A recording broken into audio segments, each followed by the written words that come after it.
करून आलेले आहे. मला वाटतं थकते असतील नाही का थोडेसे, तर थोडं भगवंताचं नाम पण घेऊया का, म्हणजे थकवा दूर होईल ना. ठीक आहे, 2 लाईनचं एक भजन घेऊया. इकडून मी राम राम करत आले की तिकडून तुम्ही म्हणायचं, चालेल ना? हा, म्हणजे थोडा थकवा आपला दूर होईल. वाल्या कोळ्याचा वाल्मिकी झाला, वाल्या कोळ्याचा वाल्मिकी झाला, दृष्टाच्या मनी सद्भाव आला, दृष्टाच्या मनी सद्भाव आला. म्हणून माझ्या बंधू आणि भगिनींनो, राम राम बोला ओ राम राम बोला, राम राम बोला ओ राम राम बोला, राम राम बोला ओ राम राम बोला, राम राम बोला ओ राम राम बोला. वाल्या कोळ्याचा वाल्मिकी झाला, वाल्या कोळ्याचा वाल्मिकी झाला, दृष्टाच्या मनी सद्भाव आला, दृष्टाच्या मनी सद्भाव आला.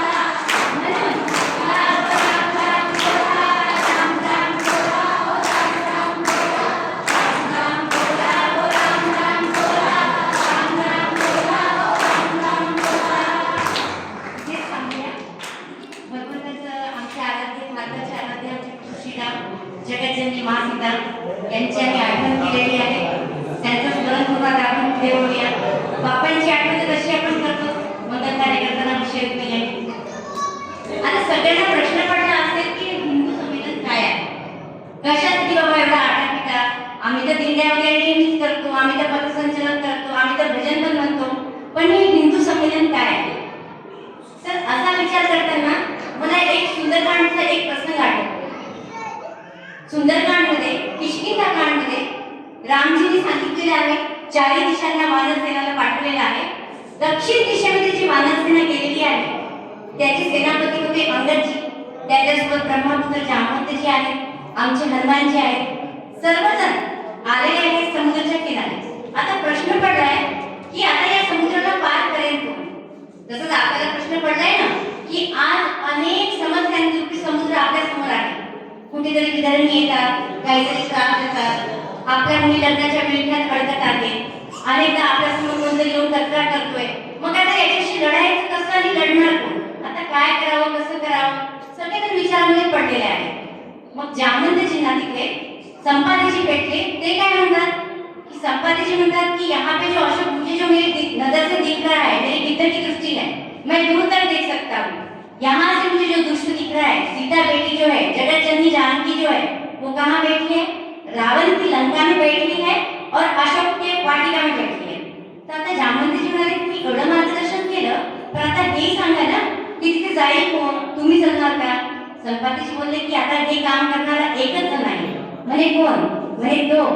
अच्छा, तो जो राम राम करतोय, आता त्याला जागृत कसं करायचं. त्यांनी खूप प्रयत्न केले जामवंतजींनी, इतके प्रयत्न केले, त्यांना खूप बनवलं कि भाई तुम्ही बलबुद्धि के निधान है, आप ये हो, पवन के पुत्र हो, कौन सा कार्य है जो आपसे हो नहीं सकता है. परंतु जेव्हा त्यांना असं म्हटलं की राम काज तरी कव अवतारा, सुनतरी भय पर्वताकारा. विचार करा, रामांचं नाव घेतात. लहानपणी जो श्राप आमच्या हनुमानजीला भेटला होता, काय भेटला होता की बाबा तुम्ही खूप आता उचलपूत केलेली आहे, खूप लोकांना त्रास दिला, आता काही वर्ष तुम्ही तुमच्या शक्ती विसरून जा. परंतु जेव्हा रामांचं कार्य करायची वेळ येईल तेव्हा तुम्हाला एखादी व्यक्ती जेव्हा तुमच्या शक्तींची आठवण करून देईल तेव्हा तुमच्या शक्ती जागृत होतील. तर असंच आमचा संघ जामवंत म्हणून इथे आलेला आहे, विश्व हिंदू परिषद. आणि घराघरामध्ये जे हनुमान आहेत, पुन्हा धर्माचे कार्य करणारे व्यक्ती आहेत, कुठेतरी सज्जन व्यक्ती आपली शक्ती भुलला आहे. दुर्जनांच्या समोर आपण घाबरून जातो, आपल्याकडे काय शक्ती आहे हे आपल्याला आठवत नाही. हे हिंदू संमेलन म्हणजे एक शंखनाद आहे. कशाचा, हिंदू धर्माच्या विजयाचा रथाचा. चला तर मग वाशिम जिल्ह्यात पहिलं संमेलन आहे. सर्वप्रथम मी इथे सर्व कार्यकर्त्यांची आणि गावकऱ्यांची खूप म्हणजे त्यांना धन्यवाद तर देईलच, पण पुन्हा तुम्हाला शाबासकी पण देईल की सर्वप्रथम नंबर 1 पटकवला. बोलते हैं ना, व्यक्ति हो या गांव, छोटा या बड़ा मायने नहीं रखता है, उस व्यक्ति के किरदार में संस्कार और उसके विचार कितने बड़े के मायने रखता है. आज आपके कारखाना वासियों ने बता दिया है कि यहाँ पे यूनिटी भी है और सब लोग यहाँ पे आएंगे, चर्चा करते हैं. आता चर्चा कशाची आहे, चर्चा आहे धर्माची चर्चा आहे. ती रोज आपण आपल्या घरात करतो, परंतु आपल्या संघाने एक वाक्य म्हणलेलं आहे, हिंदवो सदरो सर्वे न हिंदू पदते भवते. अर्थात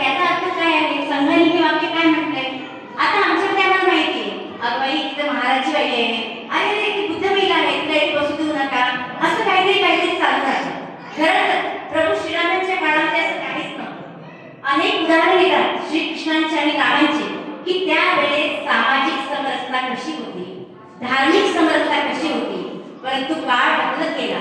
काही व्यक्तींनी आपल्या समाजामध्ये हळूहळू पाय ठेवले आणि आम्हाला असं सांगण्यात आलं की ज्या व्यक्तीचा जन्म ज्या धर्मात झाला तो त्याचा धर्म आहे. परंतु असं नाही आहे. धर्म जो आहे तो तुमच्या कर्मावरून ठरतो, असं प्रभू श्रीरामाने सांगितलेलं आहे. जेव्हा प्रभू श्रीराम वनवासासाठी निघाले होते, त्यांच्या भेटीला निषादराज आलेले आहेत. निषादराज कोण आहेत? निषादराज भिल्ल समाजाचे व्यक्ती आहेत. आदिवासी भिल्ल. आज आम्ही पाहतो गोंडवाल जाती आहेत, अनेक जाती आहेत गडचिरोली जिल्ह्यामध्ये, आमच्या माधवना दिग्गज पट्ट्यामध्ये आहेत. आपण काय म्हणतो? ते हे आहे ते आपलेच बंधू भगिनी आहेत. प्रभू श्रीरामांनी निषादराजांची भेट घेतली आणि त्यांना म्हटलं की आता पुढे आपण सोबत जाऊया. कुठे गेले? प्रभू श्रीराम गेलेले आहेत भरद्वाज मुनीच्या आश्रममध्ये. श्रीरामांनी भरद्वाजांचं दर्शन घेतलेलं आहे, त्यांच्या चरणी नतमस्तक झालेले आहेत. परंपरा पहा किती सुंदर आहे. प्रभू श्रीराम भगवंताचे अवतार आहेत, परंतु आमची परंपरा काय म्हणते? माता पिता गुरु नावही माता. अर्थात आमचे प्रभू श्रीराम जेव्हा सकाळी उठायचे, सकाळी उठून आपले प्रार्थना करून आई वडील आणि गुरुजनांचे दर्शन घ्यायचे. म्हणजे भगवंताला सुद्धा आई वडील आणि गुरुच्या आशीर्वादाची गरज आहे. ठीक आहे, भरद्वाज मुनीच्या आश्रमामध्ये गेलेले आहेत. बस ते चर्चा सुरू होणार आहे. तितक्यात रामजी म्हणतात निषादराजची आई बैठी आहे. निषादराजजी म्हणतात मी आपल्या बरोबरीला बसू शकत नाही. भरद्वाज मुनी काय म्हणतात? हा विचार आता मला सर्व भारतीयांना, सर्व हिंदूंना, सर्व सनातनीयांना करण्यासारखा आहे. भरद्वाजी म्हणतात जिसको राम ने स्वयं अपने गले लगा दिया हो वो कोई अस्पृश्य या हरिजन हो ही नहीं सकता. जो राम का मित्र है वो सारे जगत का मित्र है. आणि तिथे प्रभू श्रीरामांच्या बरोबरीने निषादराजांना बसवले. आणि आज आम्ही काय करतोय? अनेक ठिकाणी पाहतो आता जे शिकलेली मुलं मुली आहेत, नवीन पिढी आहे, ती यांना म्हणत नाही हो. परंतु अनेक ठिकाणी आज पण जातजातीवरून आमच्या काही बंधूंना खाली दाखवले जातात. आमचे बाबासाहेब आंबेडकर, संत रविदास, तुलसीदासजी अशा सर्व संतांनी खूप कार्य केलेले आहे. कशासाठी? सामाजिक समरसतेसाठी. सामाजिक समरसतेची सुरुवात कुठून होणार आहे? समाजातून बिलकुल होणार नाही. आमच्या संघाने 5 आयाम दिलेले आहेत पंचपरिवर्तनाचे, त्याची सुरुवात आम्हाला आमच्या घरापासून करावी लागेल. कारण पंचपरिवर्तन मध्ये एक आयाम कुटुंब सुद्धा आहे. आणि खरं तर जी सुरुवात जी व्यक्ती आपल्या घरातून करेल ती प्रथा समाजात पोहोचेल, राष्ट्रात पोहोचेल. ठीक आहे, आता पुढे वळूया की ते पंचपरिवर्तन काय आहे. एक पॉइंट आपला सामाजिक समरसता. आपण पाहिले की भगवंतांनी आमची जी शबरी माता होती तिची उष्टी पेरे आमच्या भगवंतांनी खाली. मग लक्ष्मणजी म्हणतात भैया ये आप क्या कर रहे हो? भिलने के आप झूठे पेड़ खा रहे हो, आपको घिन नहीं आती, आपको कुछ अलग नहीं लग रहा है. तेव्हा प्रभू श्रीराम काय उत्तर देतात? काय रे लक्ष्मणा, आपण जेव्हा लहान होतो तेव्हा आपल्या आईचं दूध प्यायचो, ते पण तर उष्टच होतं ना. ते पण तर आईने जे अन्न ग्रहण केलं होतं तिथनं आलं होतं ना. मग तिथे जेव्हा ही गोष्टी आली तर ही शबरी सुद्धा आपली आई आहे, तिथे कसला भेदभाव? असे आमचे प्रभू श्रीराम. आता आम्ही श्रीरामांना मानतो, पण त्यांनी जे काही नियम लावून दिलेले ते मानतो का? श्रीरामांच्या वेळेस 4 घाट होते. सामान्य जनतेचा घाट स्नान करण्याचा वेगळा होता, परंतु श्रीरामांनी ती प्रथा मोडीच काढली आणि सर्व जनतेसाठी शरयू नदीचे घाट एकच घाट केला की जिथे राजदरबारातील लोक स्वयं युवराज, राजा, राणी, महाराणी सर्व स्नान करतील, तिथे सामान्य जनता सुद्धा करेल.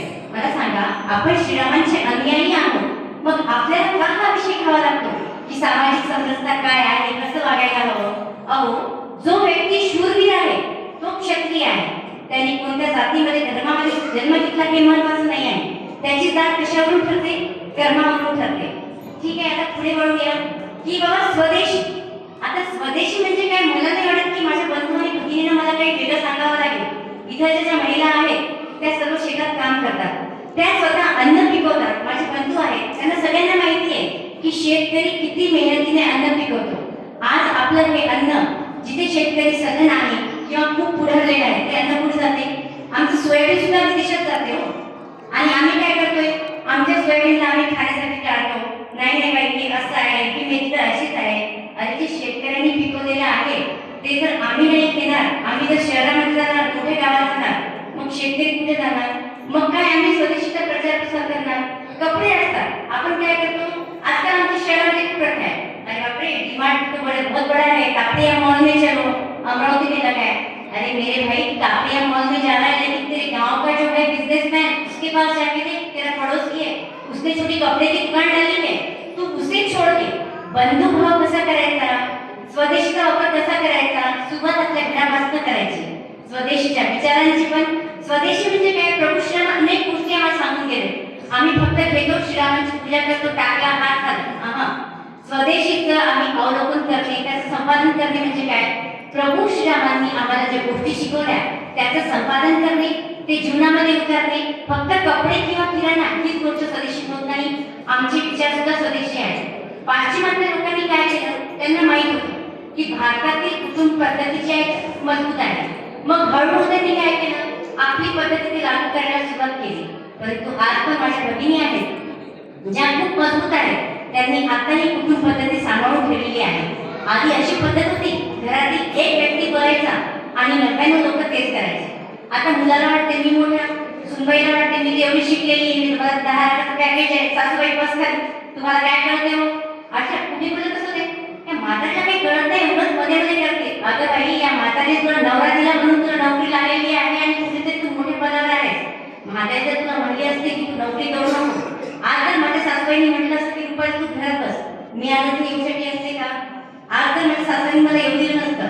म्हणजे घरातील वडीलधाऱ्यांचा मान आम्हाला करायलाच पाहिजे, करायलाच हवा. आम्ही आमच्या वडीलधाऱ्यांनी सुद्धा ज्या सारखं आमच्या घरातील मुलांना आणि सुनांना समजून घेतलं पाहिजे. स्वदेशी म्हणजे फक्त वस्तू कपडे असं नाही, तर आपले संस्कार आणि आपले विचार आहेत. आता खूपदा काय होतं, आजोबा येतात, तंबाखू खातात, पटकन दिलं थुकतात. सॉरी, मराठी भाषेमध्ये आणि गावातील भाषेत बोलत आहे म्हणून हा शब्द आलाय. आणि आपण पाहतो एखाद्या लहान मुलाला राग येतो, त्याला वाटतं की माझ्या आजोबा हे काय करत आहेत. तो बोलायला गेला की आजोबा काय म्हणतात, तू थांब रे, तुला काही कळत नाही, आम्ही आधीपासून हेच करतात. पण हे तरी काही युवा पण ते करतात. मग आपल्याला काय करावं लागेल, कायद्याचं नियमाचं पालन करणे, आम्ही भारतीय नागरिक आहोत याचा विचार करणे आणि काही नियमांचं पालन करणे. तर आम्हाला स्वच्छता ठेवावी लागेल. आपण आपलं घर कसं नीटनेटके ठेवतो, त्या विचारात दिसला, शेजारची बाई दिसली नाही, काय छान बनवते, पण असं नाही करायचं. आपलं घर ते सुंदर हो, सामने का घर बुलंद, तो ये तो उचित नहीं ना. मेरा घर भी सुंदर हो, मेरे पड़ोसी का घर सुंदर हो और मेरा गांव सुंदर हो, उसके बाद में मेरा जिल्हा, मेरा राज्य और मेरा राष्ट्र सच्चे हो, सुंदर हो. महात्मा गांधींनी स्वप्न पाहिलं होतं सुंदर भारताचं, ते आपल्याला पूर्ण करायचं. आपण पाहतो की मोदी सरकारने अनेक उपक्रम काढलेले आहेत. घराघरातून आम्हाला पर्यावरणाच्या रक्षणाची सुरुवात करावी लागेल, स्वच्छतेची सुरुवात करावी लागेल. काही लोकांच्या असतात वाईट सवयी, पण फक्त निंदा नाराजगी करून चालणार नाही. त्यांना समजावून सांगावं लागेल की तुमच्या असं केल्याने काय होतं. विदेशात जा तुम्ही, विदेशामध्ये कसे आहेत, कोणत्याही कार्याची गरज नाही, लोक एका लाईनीत चालतात. आपण मंदिरात काय करतो, पाचशे घ्या ना पंडितजी, जायचं पंडितजी म्हणते ले पाचशे एक जावं एक लाईनचे. परंतु विदेशामध्ये असं होत नाही. काही ठिकाणी आता पण आमचं शेगावचं मंदिर आहे, सगळ्यांना माहिती आहे. आपण सगळे गजानन महाराजांचे भक्त आहोत, बरोबर आहे की नाही. बोली संत गजानन महाराज की जय. अनंत कोटी ब्रह्मांड नायक महाराजाधिराज योगीराज परब्रह्म सच्चिदानंद भक्त प्रतिपालक शेगाव निवासी समर्थ सद्गुरु श्री गजानन महाराज की जय. आता फक्त हा जयकार करून चालणार नाही. महाराजांच्या याच्यामध्ये एक प्रसंग येतो. गंगा भारती नावाचा व्यक्ती आलेला आहे, सवडतचा आहे, मेघ तालुक्यातील आहे, बोलते किशोर तालुका असेल, थोडं मी विसरू शकते. महाराजांनी काय केलं, त्याला आपण जवळ केलं. त्यांनी असं नाही म्हटलं अरे नाही तुझा कुष्ठरोगी आहे, अरे नाही तुझ्या जातीचा आहे. आपण काय करतो, रोज गजानन विजय ग्रंथाचं पारायण करतो. परंतु महाराज काय शिकून गेले लक्ष देतो का. अच्छा, महाराजांनी आम्हाला अनेक गोष्टी शिकवल्या. पहिला पुस्तक काय दिला, भाताचा दिला. म्हणजे काय सांगितलं त्यांनी की अन्नाचा दुरुपयोग करू नका. अनेक ठिकाणी मोठ्या मोठ्या पार्ट्या होतात, आम्ही शहरामध्ये पाहतो. क्या हुआ, आज तो 100 व्यंजन रखे थे, 56 रखे थे, 50 रखे थे. अरे मेरे भाई, गांव में तेरा ही क्या भाई कहलाने वाला भूखा है और तुम यहाँ पे अनाज पे डाल रहे हो. देशप्रेम म्हणजे काय, नागरिक कर्तव्य म्हणजे काय, समता म्हणजे काय, बंधुता म्हणजे काय. मी उपाशी नाही राहिलं पाहिजे, परंतु माझ्या शेजाराचं सुद्धा पोट भरलेलं असलं पाहिजे. ही जाणीव आम्हाला एक दुसऱ्याकडे करायला पाहिजे. कधी कधी तर सासूबाई सुनेचं भांडणं होते, सुनबाई म्हणते बसू द्या, स्वयंपाकच करत नाही. सासूबाईला राग आला, सुनबाई बाजूला बसलेली असते, अहो सुरुवात आपल्या घरापासून करा. समरसतेची, समतेची. सुनबाईनी सासूबाईला सन्मान दिला पाहिजे, सासूबाईनी सुनबाईला प्रेम दिलं पाहिजे. अच्छा, आई कशी असतात आहे की नाही? आपण अनेक चर्चा करतो. आज तर घराघरामध्ये आईची जागा कोणी घेतली आहे? आधी विचार केली होता, तो तर नाम होता, छोटा राक्षस होता. आता मी तर मोबाईल नावाचं डबडं आलंय. लेकरू पळत येते, असं पुस्तक फेकते, दप्तर फेकते, त्याचे ते बुटं पुरी करतात, सॉक्स पुरी करतात, त्या आईचा मोबाईल आहे. अरे बाबा, तुझी आई थकली असेल, आधी तिला काही विचारायचं का, कोणाशी बोलायचं का, काही देणं नाही. जी आई आपल्याला सांभाळते, जो घर परिवार आपल्याला सांभाळतो, आपण त्याला न विचारता या मोबाईलमध्ये घुसलेलो आहोत. अच्छा, मोबाईलमध्ये अनेक गोष्टी आहेत बरं का, चांगल्या घेण्यासारख्या. चांगल्या एखाद्या व्हॉट्सअपचा ग्रुप बनवा, आपलं गाव स्वच्छ कसं राहील, आपल्या गावामध्ये कोणी उपाशी राहू नये असा एखादा उपक्रम राहावा. पण नाही, व्हॉट्सअपवर डान्स देखना है, अप्सरा आली, सगळ्यांना येते. आणि एखादं रामाचं किंवा कृष्णाचं भजन नाही माय मला येत नाही, तसं आमच्या कारखान्याच्या बहिणी फारच धार्मिक आहेत बरं का. आल्या रामकृष्ण गीता गजर वगैरे सगळं मला ऐकू येतं. पण कुठेतरी एखादी भगिनी येते, ती शिकलेली असते, तिला वाटते हे काय चालू आहे. अहो दुसऱ्या धर्माचे लोक पहा ना, कितीही शिकू द्या, 5 टाइम आपलं काम करतात की नाही, करतात की नाही, आवाज येतो की नाही. मग कसाच आपल्या घराघरातून आणि मंदिरातून आवाज आला पाहिजे. रामकृष्ण गीता गजर फक्त एकादशीला, चतुर्थीला किंवा अमावस्या पौर्णिमेला नाही, रोज झाला पाहिजे. सकाळी घरामध्ये नियम बनवा. आजकाल लेकरं ऐकायला तयार नाही, रात्रीपर्यंत जागतात, सकाळी उशिरा उठतात. ते काम कुणाला करावं लागेल? आमच्या मातृशक्तीला करावं लागेल. एकदाची गोष्ट आहे, शिवाजी महाराज असतील 7-8 वर्षाचे, 10 वर्षाचे काय असेल ते असो, ते घोडं चालवायला शिकत होते. राजमुलाचं वरच्या श्लोक्यानंतर पाहत होते, कारण ते स्वतःही त्यांना बालपणापासून रामायण, महाभारत, भगवद्गीता सगळं शिकत होते. त्यांनी बाळ करून दिले, म्हणून आपल्या इथे स्वराज्य आहे, मराठ्यांचं साम्राज्य आहे. ठीक आहे, घोड्यावर जे तेव्हा पळत होते, घोड्याने थोडंसं आधा पाय इकडे केला आणि बाल शिवाखाली पडले. अच्छा, खाली पडले, त्यांनी आम सगळं त्यांना काही लागलं नाही. वरती पाहिलं, त्यांना राजमातात जाऊ दिसतंय. जशाच राजमातात जाऊ दिसतंय, जोर जोरात त्यांनी हातपाय घालायला सुरू केलं, रडायला सुरुवात केली. काय कारण होतं? एकच कारण होतं की माझ्या आईने पाहिले की मला लागले नाही. इच्छा काय होती की राजमातांनी जिजाऊन यावं आणि मला जवळ करावं. लागलं काय बाळा सोने? आजकाल आई काय म्हणते, तू शिवबा वर बाबा, पण काय करशील, बसमध्ये बरोबर जागेवर बसशील बरं का, जागा मधूनच पाहायची. कधी पण धक्का दिला तर काही बोलशील नको बरं का. कुणी जर आपल्या धर्माचा अपमान केला, काही केलं, वडिलांना आपण बोलायचं नाही बेटा, शांत राहायचंय. आज समाजामध्ये एवढी जी अराजकता वाढली आहे ना, ती दुष्ट लोकांमुळे नाही, ती याच्यामुळे वाढली आहे की सज्जन लोक शांत झाले. अहो रामाने सुद्धा शस्त्र उचलले होते. जर खरंच शांततेने सगळं काही झालं असतं तर रामाला शस्त्र उठण्याची गरज नव्हती. कृष्णांनी महाभारताचं युद्ध होऊ दिलं नसतं. कृष्ण काय म्हणतात, यदा यदा हि धर्मस्य ग्लानिर्भवति भारत अभ्युत्थानम् अधर्मस्य तदात्मानं सृजाम्यहम् परित्राणाय साधूनां विनाशाय धर्म संस्थापनार्थाय संभवामि युगे युगे. म्हणजे काय, जेव्हा जेव्हा धर्तीवर दुष्ट लोक खूप वाढतात, साधू संतांवर अन्याय होतात, तेव्हा मी धर्तीवर येतो. पण कृष्णांनी अर्जुनाला गीतेचं ज्ञान कसं दिलं की बाबा रे, गीतेचं ज्ञान काय म्हणते, स्वतःचे शस्त्र स्वतः उचला. आमच्या घराघरामध्ये शास्त्र आहेत, पण शस्त्र किती लोकांच्या घरात आहेत?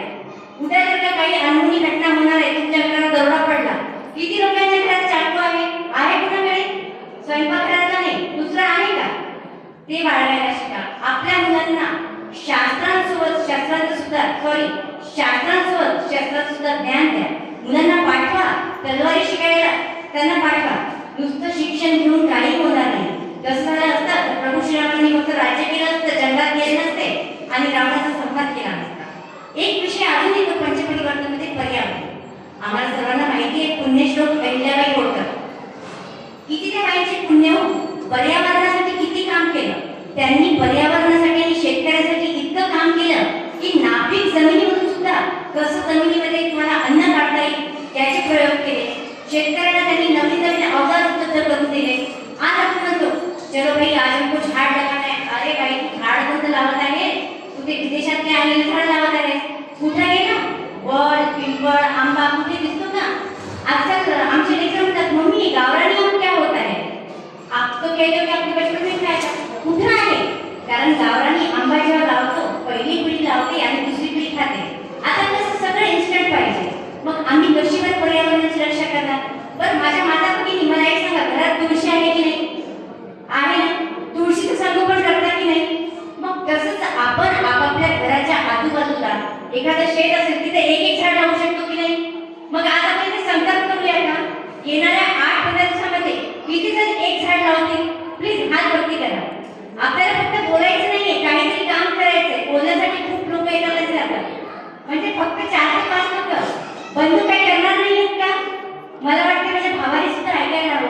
एक एक झाड लावा. झाड लावून फक्त ठेवू नका, त्याला विसरू नका. अहो, जर मुलाला जन्म देऊन जर त्याची आई त्याला सोडू लागली, त्याचं संगोपन होईल का? तसंच झाड आहे, झाडांना लावा, फक्त लावू नका, त्यांचं संगोपन करा. आणि विज्ञानाच्या अनुसार आता आपण म्हणतो की सत्यवानाचे जे आहे प्राण जे आहे ते सावित्रीने आणले. आता शिकलेल्या बाई का हसतात, काय म्हणजे गावाचं काय कमी डायरेक्ट म्हणे काय त्या म्हणाले काय मानकाने सार्जन म्हणे का. अरे मूर्ख बायांनो, तुम्ही फक्त शिकलेला आहे. आपला धर्म किती विज्ञानवादी होत आहे तुम्हाला माहिती आहे का?